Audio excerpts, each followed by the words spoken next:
사건과 이슈가 있는 곳이면 전라북도 14개 시군 어디든 찾아가는 본격 시사 프로그램 탐사기획 일사천리 이충훈입니다.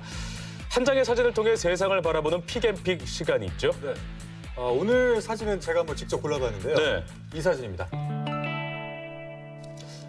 배가 침몰하는 사진이죠. 네. 1993년 10월 10일 부안 위도 앞바다에서 침몰했던 서해 페리오 사진입니다. 네, 많이들 알고 계실 것 같은데요. 네. 지난 10일이 이 서해 페리오 침몰 27주기가 되는 날이라고 합니다. 그래요. 네. 어느덧 27주기가 됐네요. 네. 저는 나중에 크고 나서 이제 뉴스를 통해서 이 사건을 접하게 됐는데 네. 지난 세월호 침몰 사건 때도 그렇고 선박 사고가 발생할 때마다 같이 언급되는 사건이죠. 네, 맞습니다. 이 서해 페리오 사건은 당시에 292명의 사상자를 냈던 그야말로 대형 참사였는데 이 사건 후에 초과 승선이나 안전 문제 등이 제기가 됐었습니다. 네. 이번 기회를 통해서 그들을 추모하고 또 기억하는 시간이 됐으면 좋겠는데요. 더욱더 중요한 건 이런 선박 사고들이 더 이상 안 나는 거예요. 그렇죠. 네. 자, 오늘 준비한 소식 각자 전해주시죠. 네. 군산 대명동 화재 참사가 발생한 지 올해로 20년이 되었습니다. 그런데 대명동 화재와 그로부터 2년 뒤에 발생했던 대복동 화재 사건을 계기로 국내 최초로 성매매 여성 특별법이 제정이 됐었는데요. 그 후로 우리 사회는 얼마나 달라졌을지 이슈 후에서 짚어봤습니다. 네, 지난달 탐사기획 일사천리 앞으로 한 통의 제보 전화가 왔습니다. 군산에서 가장 규모가 큰 전통시장이 상인회와 일부 상인들 간의 갈등으로 진통을 겪고 있다는 내용이었는데요. 관련 내용 추적 사건 너머에서 취재했습니다. 최근 아파트 경비원이 사업주의 부당한 지시를 거부하고 또 입주민의 갑질로부터 보호받는 법안이 국회를 통과했습니다. 우리 지역의 아파트 풍경은 어떤지 현장인에서 만나보겠습니다. 탐사기획 일사천리 본격적으로 시작합니다. 추적 사건 너머 이 시간은요. 사건을 취재한 유장욱 PD가 나와 있습니다. 안녕하세요. 안녕하십니까? 네, 안녕하세요. 안녕하세요. 안녕하세요. 네, 오늘은 군산에서 100년이 넘는 시간 동안 자리를 지켜온 어느 시장 상인들의 이야기를 들어봤습니다. 일부 시장 상인들이 상인회가 제대로 운영되지 않는다면서 상인회의 폐쇄적이고 독단적인 운영 방식을 문제 제기했는데요. 왜 이런 불만의 목소리가 나오게 됐는지 영상으로 확인해 보시죠.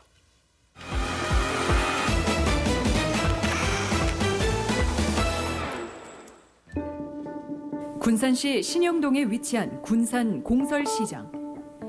230여 개의 점포수를 자랑하는 군산에서 규모가 가장 큰 전통시장입니다. 꽤 큰 규모의 시장이에요. 일제강점기 군산선 철도가 개설되며 역 주변에서 장사를 하던 상인들이 1918년 세운 시장으로 100년이 넘는 역사를 간직한 곳입니다. 야, 이곳은 지난 2012년 전국 최초 대형마트식으로 탈바꿈.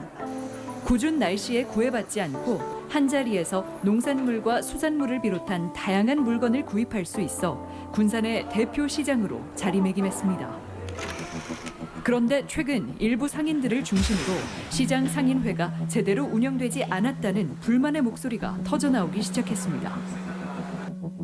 시장 상인회 운영에 여러 의혹을 제기한 상인과 만난 제작진. 그는 가장 먼저 상인회 구성에 관한 이야기를 들려줬습니다. 전체 230여 회원 중에 업종별로 대표자 35명 정도 회원으로 구성되어 있는 걸로 알고 있습니다.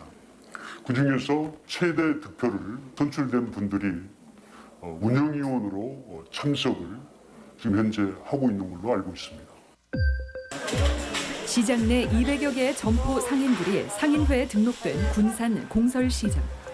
그럼에도 불구하고 해당 시장 상인회가 일부 임원진을 중심으로 불투명하게 운영되고 있다고 주장합니다. 어떤 부분이 첫째가 불투명할까요? 불투명한 정관 개정과 적용에 대한 문제가 있고요. 또 연도별로 부과되는 관리비를 어떤 기준에 의해서 부과되고 징수되고 있는지, 또 시장 운영에 필요한 규칙을 정리한 정관은 일부 임원진들의 입맛에 따라 지켜지지 않고 있다고 말합니다. 정관에 명시된 그 부분을 보게 되면 대의원을 총 35명을 선출직 33명, 2명을 지명해야 되는데 7명을 임원을 지명해서 운영함으로써 정관을 위배하고 있다는 사실이죠. 과거 해당 시장 상인회의 정관. 운영위원 선출 과정에서 회장이 지명할 수 있는 인원은 총 3명으로 명시된 상황. 하지만 대의원은 물론이고 운영위원을 정관과 다르게 회장이 지명했다는 겁니다. 또 올 초 15명의 운영위원 가운데 무려 12명이 갑작스럽게 해임됐다는 시장 상인.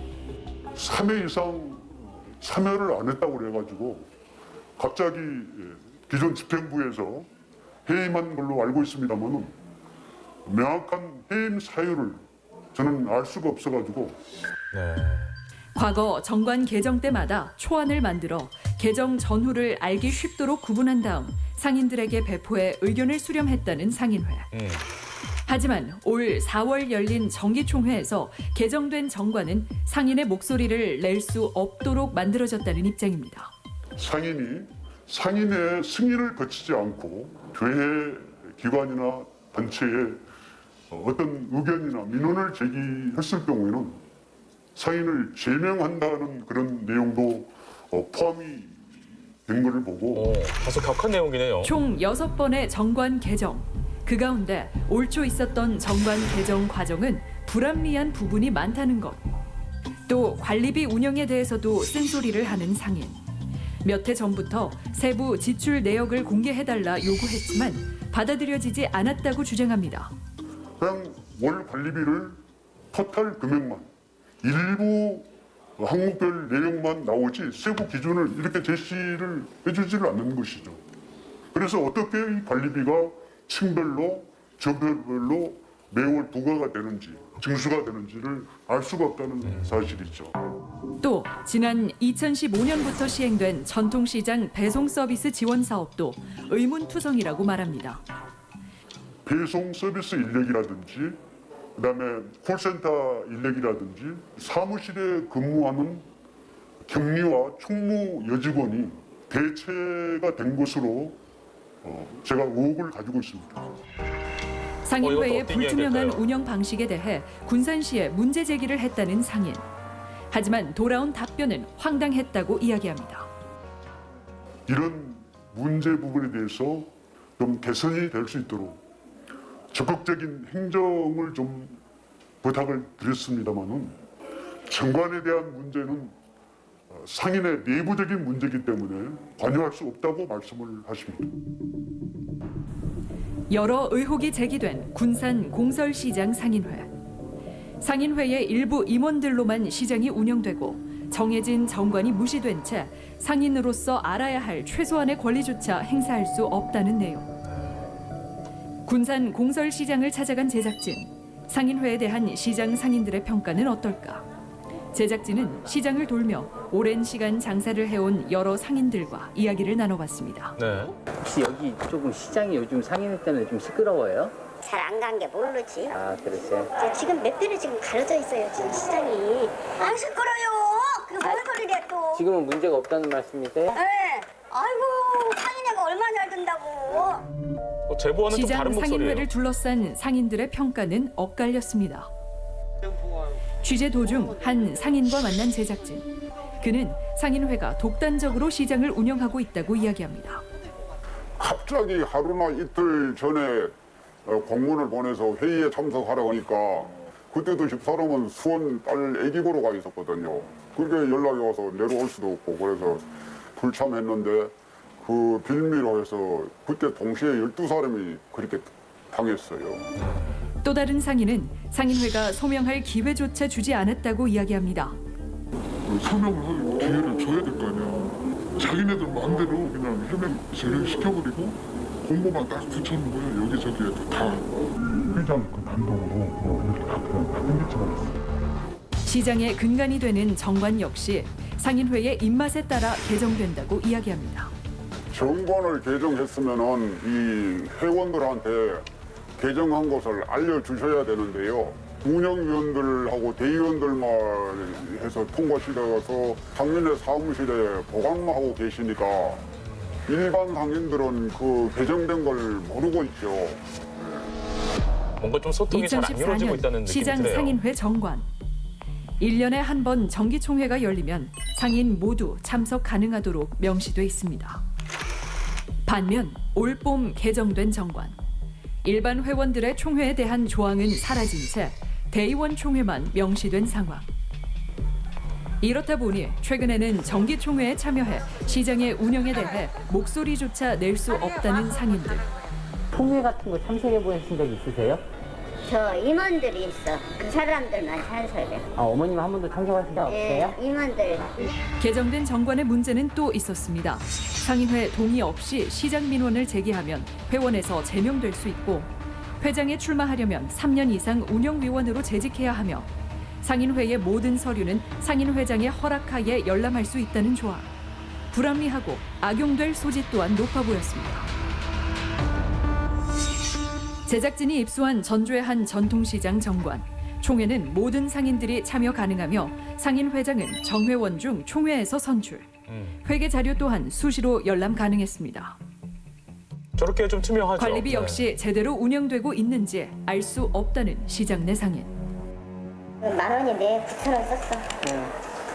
1,000원 남았어요. 이런 식이에요. 근데 9,000원 어디 계속 갔습니다라고 해줘야 되는데 그거 없는 거죠. 그냥 분으로 그냥 무조건 토탈해갖고 그냥 딱 대유에서 짱짱 뚜둑으로 내려가는 거예요. 지난 2017년 문을 연 청년몰 상인 역시 상인회의 운영 방식을 비판했습니다.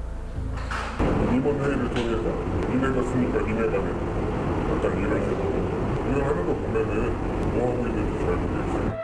폐쇄적이고 독단적인 상인회의 문제는 어제 오늘 일이 아니라는 군산시 상인연합회장. 지금까지 계속 이렇게 하루도 조용한 날이 없었습니다. 하나가 돼야 하는데 거기가 양문화로 갈려져 있습니다. 그러면 결과적으로 상인들만 몇몇 분들에 인해서 피해들을 보는 것은 상인들만 보는 거죠. 그렇죠. 이것이 제일 안타까운 거예요. 어제 오늘 일만은 아니네요. 극심한 진통을 겪고 있는 군산 공설시장 상인회. 100년이 넘는 긴 역사를 자랑하는 군산의 명소지만 불투명한 회계 관리와 석연치 않은 정관 운영으로 상인들의 볼멘 소리가 끊이질 않습니다. 네, 사건을 직접 취재한 유장욱 PD. 시장 상인들이 상인에 제기하는 문제점은 크게 두 가지로 나뉘네요. 네, 일단 첫 번째로 우리나라에도 헌법이 있듯이 네. 이 상인회를 운영하는 시장마다 정관이 있습니다. 그렇죠. 이런 정관들이 개정을 물론 필요에 따라서 할 수는 있어요. 그렇죠. 그런데 이런 정관들이 일부 임원들의 입맛에 맞게 그리고 또 이 총회 자체가 전체 총회가 아니고 대의원 총회다 보니까 그 상인 임원들 간에 결정을 해서 정해진 정관을 상인들한테 좀 알리지도 않고 이런 문제점들이 좀 있었고요. 네. 두 번째로는 시장 상인들이 이제 매달 관리비와 운영비를 내고 있는데 네. 이 관리비와 운영비가 어떻게 집행되고 있는지를 공개하지 않고 간혹 일부 상인분들이 좀 열람을 하고 싶다고 했을 때에도 그 정보를 떳떳하게 이렇게 공개하는 걸 좀 꺼려하는 듯한 느낌들이 있었고 예. 또 국가에서 받는 지원금이 있어요. 이제 보조금이 있는데 있죠. 이런 보조금도 어떻게 사용되고 있는지 상인들이 매우 많이 궁금해하고 있는데 그거에 대해서 이제 명확하게 이야기하지 않는다는 게 두 번째 문제입니다. 네. 이에 대해서 이제 상인회는 어떠한 반박을 하는지 다음 영상 한번 보시죠. 일부 상인들의 지적에 군산 공설시장 상인회의 입장을 들어보기로 한 제작진. 상인 회장과 임원들을 만나봤습니다. 개개인의 상인분들이 참여하실 수 있는 총회는 없더라고요. 왜 대의원 총회로 여시는지. 지금 우리가 현재 등록된 회원이 216명가량 되는데 과반을 만들려면 110명 정도가 출석을 해야 되는데 116명을 출석을 시키려니까 상당히 힘이 드는 거예요. 보이지더라는 소문이라는 데서 부결되고 있어요. 그래서 전체가 대의원이 35명이다. 그런 체제로 총회를 하게 됐죠. 그렇다면 상인회의 모든 서류를 대회비로 정하고 사무실에서만 열람하게 한 까닭은 무엇일까? 좋은 일이 있는가 하면은 정말 안 좋은 부끄러운 일도 발생을 해요.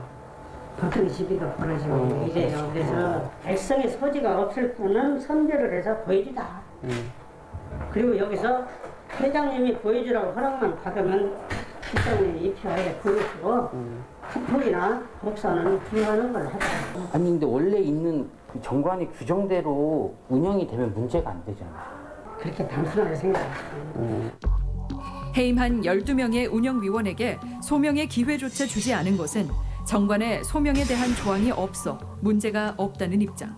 쭉 한번 보세요. 근데 그 소명이라는 얘기는 여기는 안 나와요.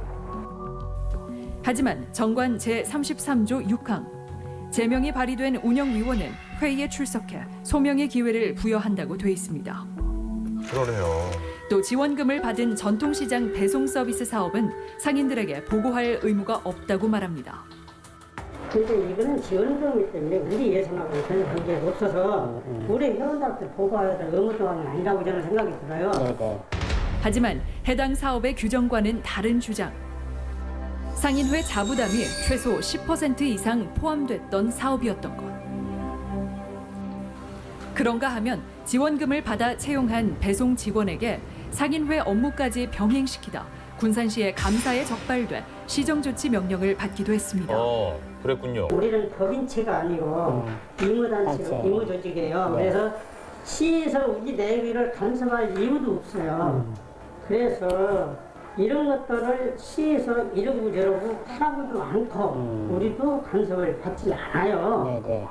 지금까지 전례적으로 그렇게 내려왔어요. 하지만 전통시장의 시비를 지원한 만큼 관리에 책임이 있는 군산시. 제작진은 전통시장 활성화 담당 부서를 찾아가 이야기를 들어봤습니다. 상인회 운영에 개입할 근거가 없다는 군산시 관계자. 저희가 예전에 조례 부분으로 그 상인회 정관을 이제 시에서 개정을 하면 시도 제출해라 막 이런 것까지 있었는데 그게 법에 위반된다고 그래가지고 그 조항도 없어졌어요. 군산시 공설시장 운영관리 조례가 개정되며 행정기관에 보고할 의무가 없어졌다는 것. 하지만 상위법인 약칭 전통시장법에 따르면 정관 변경 시에 시의 인가를 받도록 돼 있습니다. 공설시장 상인회도 정관 개정을 했다고 하시길래 그럼 저희한테 보내주시라고 그래서 이제 저희는 받은 거고 보다 보면은 이제 뭐 이제 문제가 되는 조항은 다 아시잖아요. 실질적으로 사회 통념상 좀 타당하게 개정을 좀 하시길 바란다고까지 공문을 보냈어요. 저희가 너무 이게 개입하면은 직권남용 아닙니까? 딱 문제 제기를 하고. 행정이 지도 감독할 경우 상인회의 반발이 커서 시장의 내부 문제에 깊이 관여하기 힘들다는 군산시 입장. 그래도 예산을 다루는 하지만 곳인데요. 일각에서는 상인들 간의 내부 갈등이 계속된다면 상인회를 해체시키고 오히려 시가 나서서 관리할 필요도 있다는 주장이 제기됐습니다. 상인회가 너무나도 시끄럽고 막 그 서로가 기득권 싸움을 하기 때문에 차라리 우리 군산시에서 운영을 직접 하십시오. 직원 파견 근무 시켜서 이렇게 하시면은 운영 임대료만 받으면 됩니다. 군산시는. 과거 상인회 문제로 내홍을 겪었던 군산 수산물센터. 상인회를 해체시키고 행정기관이 개입되자 갈등이 사라진 적이 있었다는 겁니다. 전례가 하지만 있군요. 군산시는 민감한 사안이라며 쉽게 나서지 못하는 상황. 물론 상인회도 이미지가 그렇겠지만 관리 감독을 못하는 저 군산시도 책임은 있어요, 솔직히. 예. 그렇기 때문에 저희 시 이미지도 문제가 되기 때문에 저희도 어떻게든 저희 시 이미지를 지키고 싶은 것은 당연한 거잖아요. 골물대로 골문 시장 상인회. 방관하는 사이 전통시장은 활성화되지 못하고 손님들마저 등을 돌리는 결과를 낳게 될 것이 뻔합니다. 여기가 활성화를 시켜서 어떻게 먹고 살기 해줄 마케팅을 짜서 손으로 거기에서 상인들한테 장사를 잘 되게 해주는 게 그게 사명이잖아요. 그런 마음을 고객분들한테 친절하게 쏟아야 시장이 잘 되지. 가뜩이나 어려움을 겪고 있는 전통시장 상인들. 이런 상인들에게 도움은커녕 잡음을 일으키는 상인회는 선량한 상인들에게 피해를 준다는 것을 기억해야 할 것입니다. 제가 보기에는 이 상인회의 시시비비는 좀 더 가려봐야 될 것 같다는 생각이 들고요. 예.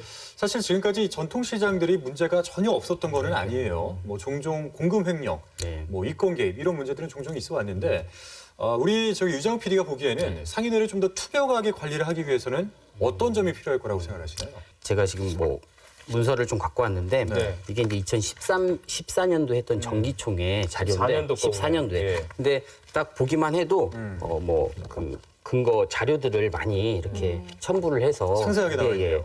그에 반해서 올 2020년 4월 달에 정기총회를 하면서 이제 있었던 세입 세출 예산서인데 예. 보면 한 4장 정도로 되게 간략해요. 이것만 봤을 때는 돈이 어떻게 집행이 됐는지에 대해서 의문점을 가질 수밖에 없더라고요. 그래서 그러네요. 네. 물론 연령이 높다 보니까 다른 회사들처럼 뭐 결산 보고서나 회계 자료들을 이렇게 잣대를 높이 두기에는 좀 힘든 부분이 있지만 그렇죠. 그런 부분에 대해서 애로운 사항이 있다라고 하면 전문 인력을 조금 투입을 해서라도 이런 부분에 대해서는 좀 투명하게 운영할 필요가 있다고 보고 예. 아까도 영상에 나왔지만 이런 갈등이 계속 지속된다고 한다면 저는 행정에서 좀 적극적으로 개입을 해야 한다고 생각을 해요. 그래서 과거에도 군산수산물 종합센터도 이런 갈등이 있어서 군산시에서 한번 자체적으로 운영을 했던 적이 있었거든요. 네. 그때 그로 인해서 조금 상인들의 갈등이 조금 없어졌던 적도 있었는데 네. 이런 것처럼 좀 행정에서 적극적으로 좀 참여를 나서서 예를 들어 시민들이 참여하는 분쟁조정 시민위원회를 구성을 한다든지 네. 이러한 조금 행정에서 그냥 손 놓는 것보다는 조금 적극적으로 개입을 해서 시장 상인들의 피해를 좀 최소화할 수 있는 방안들을 시급히 모색을 해야 하지 않나 싶습니다. 알겠습니다. 네. 자, 오늘은 군산 공설시장 상인의 갈등 이야기를 먼저 다뤄봤습니다. 이주환 PD 오늘 고맙습니다. 네, 감사합니다. 네, 국민 절반이 아파트에 사는 시대죠. 현장인에서는 오늘도 24시간 아파트 주민들의 안녕을 위해서 일하는 경비원들의 하루를 따라가 보았습니다.